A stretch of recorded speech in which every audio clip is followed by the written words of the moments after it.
Thank you very much, Mr. President. Ladies and gentlemen, good evening. Assalamu alaikum. Lovely to see you all here tonight. We are having a very entertaining night, are we not, with some very interesting things being said. From the other side of the house tonight, let me begin by saying, as a Muslim, as a representative of Islam, I would consider myself an ambassador for Islam, a believer in Islam, a follower of Islam and its Prophet. So in that capacity, let me begin by apologizing to Anne-Marie for the Bali bombings. I apologize for the role of my religion and me and my people, for the killing of Theo van Gogh, for 7/7. Yes, that was all of us. That was Islam, that was Muslims, that was the Quran. I mean, astonishing claims to make in the very first speech tonight, on a day like today, where the Conservative Prime Minister of the United Kingdom is having to come out and point out that these kind of views are anathema. And I believe you're trying to stand for the Labour Party to become an MP in Brighton. If you do, and you make these comments, I'm guessing you'll have the whip withdrawn from you, but then again, UKIP's on the rise, they'll take you, the BNP, they might have something to say about your views. This is what Mehdi Hassan always does. By the way, just on a factual point, since we heard a lot about the second speaker, about how backward we Muslims all are, on a factual point, you said that Islam was born in Saudi Arabia. Islam was born in 610 AD. Saudi Arabia was born in 1932 AD. So you were only 1,322 years off. Not bad? Not bad start there. Talking of maths, by the way, a man named Al-Khawarizmi was one of the greatest mathematicians of all time, a Muslim, worked in the golden age of Islam.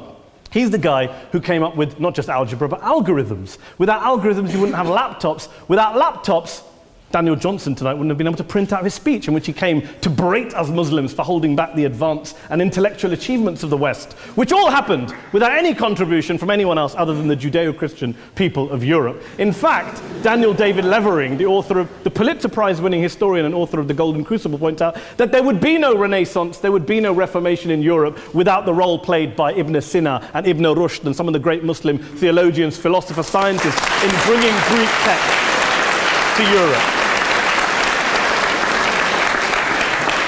As for this being our university, I will leave that to the imagination as to who is our and who is there. I studied here too. An astonishing set of speeches so far making this case tonight. A mixture of just cherry-picked quotes, facts and figures, self-serving, selective, a farrago of distortions, misrepresentations, misinterpretations, misquotations. Daniel talked about my article in the New Statesman, which got me a lot of flack, where I talked about the anti-Semitism that is prevalent in some parts of the Muslim community, which indeed it is.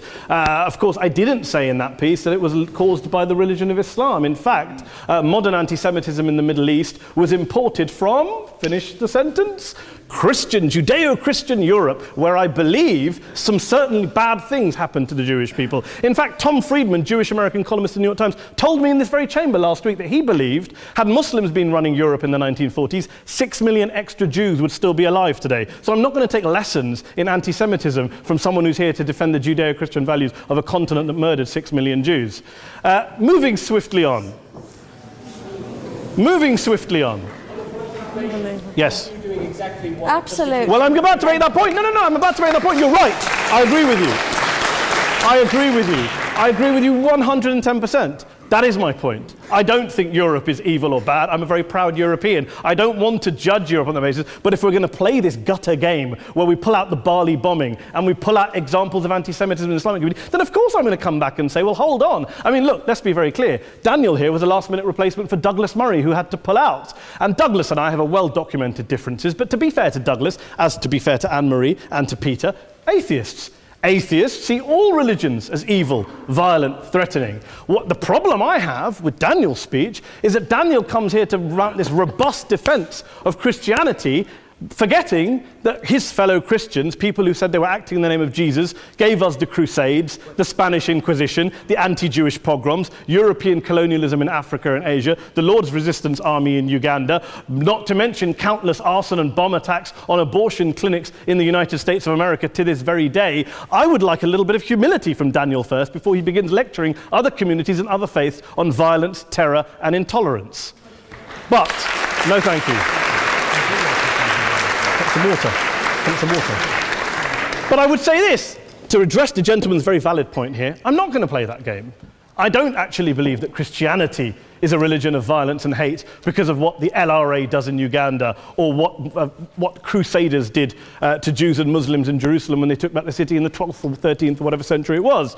I believe that Christianity, like Islam, like pretty much every mainstream religion, is based on love and compassion and faith. I do follow a religion in which 113 out of the 114 chapters of the Quran begins by introducing the God of Islam as a God of mercy and compassion. I would not have it any other way. I don't follow a religion which introduces my God to me as a God of war, as some kind of Greek God of wrath, as a God of hate and injustice. Not at all. As Adam pointed out, you go through the Quran and you see the mercy and the love and the justice. And yes, you have verses that refer to warfare and violence. Of course it does. This is not a motion about pacifism. I'm not here to argue that Islam is a pacifistic faith. It is not. Islam allows military action, violence in certain limited contexts. And yes, a minority of Muslims do take it out of that context. But is it religious? We talked about Woolwich. Daniel and Anne-Marie have suggested that it's definitely religion that's behind all of this. Well, actually, what I find so amusing tonight is we're having a debate about Islam. And the opposition tonight have come forward. We have a graduate in law, a graduate in modern history, a graduate in chemistry.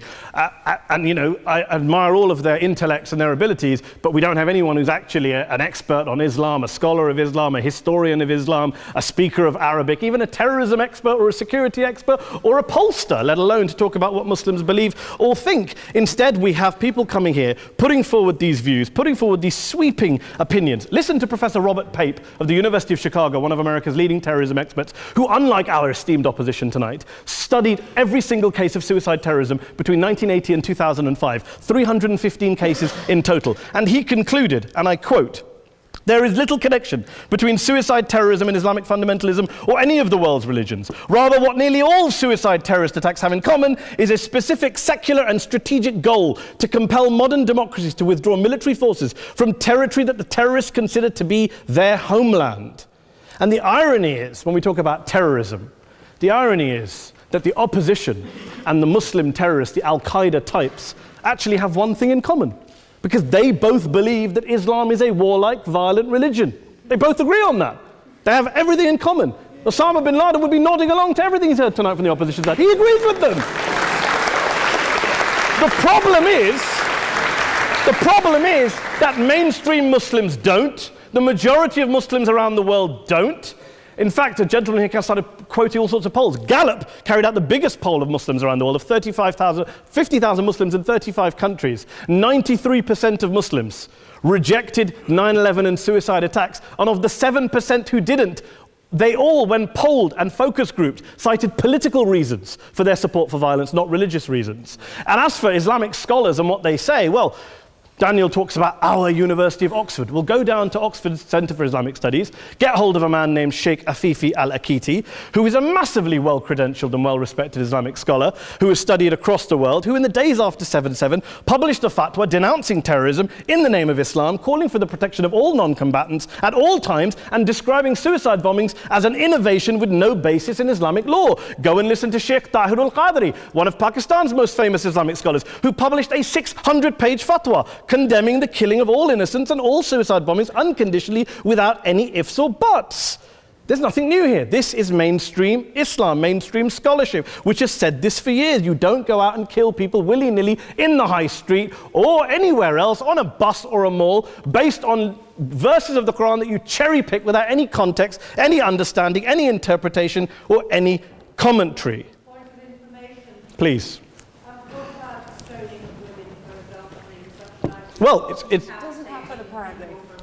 I didn't say it doesn't happen at all. I never said it didn't happen. I don't blame Islam. Yes, it's a very good point. And a lot of us are campaigning against that. And we're campaigning against it in the name of Islam. We're campaigning against it in the name of various interpretations of Islam. Anne-Marie comes and scares us with her talk of Sharia law. I would like to see the book of Sharia law. It doesn't exist. People argue over what Sharia law is. And you empower the extremists by saying there is only one version. You empower them all. I don't believe you took any interruptions, Anne-Marie, so I think you should stay there for a moment. Several countries. Here's what we're dealing with. Here's what we're dealing with. We are dealing, I took your point. Here we are dealing with a 1400-year-old global religion followed by 1.6 billion people in every corner of the world, a quarter of humanity, of all backgrounds, cultures, ethnicities. And yet the opposition tonight wants to generalize, stereotype, smear in order to desperately win this debate. And here's my question, if we're going to generalize and smear. If, okay, people say yesterday's bombers, and we've got to be careful, there's a trial going on, were yesterday's attackers, motivated by Islam? Big debate. I don't believe they were. Let's say they were. Let's say Faisal Shahzad, the Times Square bomber, was motivated by Islam. Let's assume, for sake of argument, that Richard Reeves, the shoe bomber, was motivated by Islam.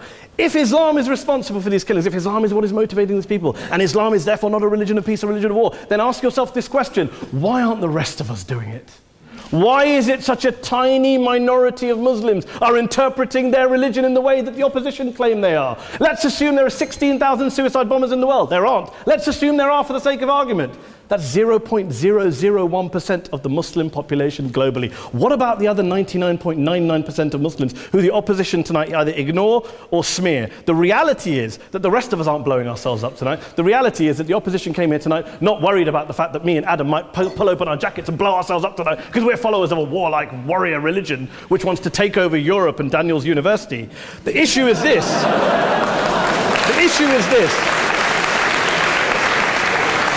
Unless the opposition can tell us tonight, and Peter Atkins is here, one of our great atheist intellectuals, can tell us tonight, they can answer this question tonight: why don't the vast majority of Muslims around the world behave as violently and aggressively as a tiny minority of politically motivated extremists? Then they might as well give up and stop pretending they have anything relevant to say about Islam or Muslims as a whole. Ladies and gentlemen, let me just say this to you. Think about what the opposite of this motion is.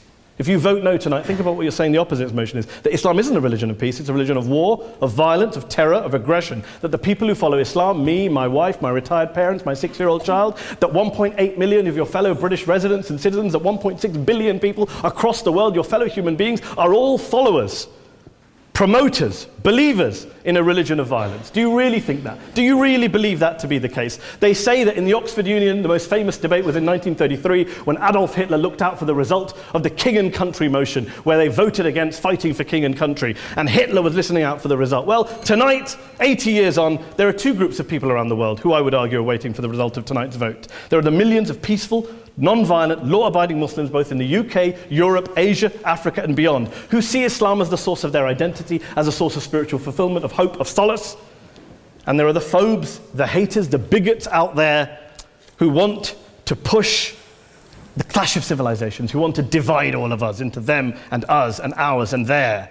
Ladies and gentlemen, I urge you all not to fuel the arguments of the phobes and bigots. Don't legitimize their divisions. Don't legitimize their hate. Trust those Muslims who you know, who you've met, who you hear, who don't believe in violence, who do want you to hear the peaceful message of the Quran as they believe it to be taught to the majority of Muslims, the Islam of peace and compassion and mercy, the Islam of the Quran, not of Al-Qaeda. Ladies and gentlemen, I beg to propose this motion to the House. I urge you to vote yes tonight. Thank you very much for your time.